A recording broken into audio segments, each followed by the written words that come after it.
This is the week of Halloween, the night when small children take on the guise of witches and demons. A night, perhaps the best night, to think about Edgar Allan Poe.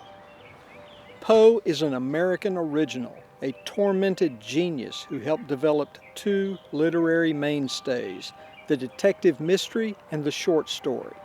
But mostly we remember him for the dark and spooky things about which he wrote. Psychotic murderers, razor-sharp pendulums, dismembered bodies buried beneath the floor, living victims sealed up behind brick walls, homicidal apes. Edgar Allan Poe's life was probably as tragic as any story he ever wrote. His mother died in his arms when he was a child. When he was 27, he married a 13-year-old cousin, and most of their life together was one of stifling poverty.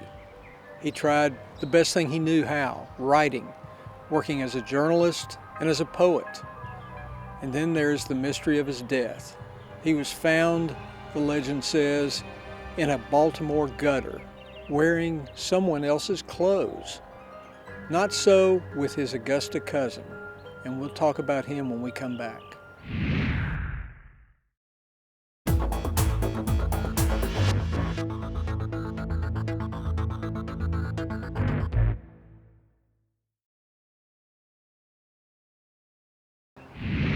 Poe's biographers say that a cousin, William Poe, a wealthy Augusta banker, corresponded with him and sent him money when he needed it. Today it seems that history has reversed their roles.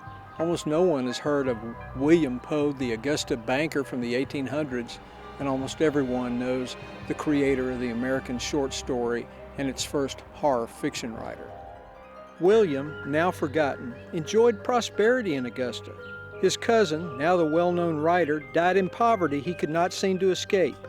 And there's another tantalizing mystery.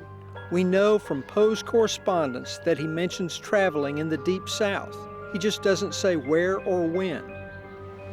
Would it not be too far-fetched to think that Edgar Allan Poe might have visited his Augusta cousin? Perhaps they sat around one night in a Somerville parlor telling stories that were spooky and quirky and strange, on a night when demons and witches were right outside their door. Trick or treat. For more of Kirby's Augusta, subscribe to us on YouTube or check us out on AugustaChronicle.com.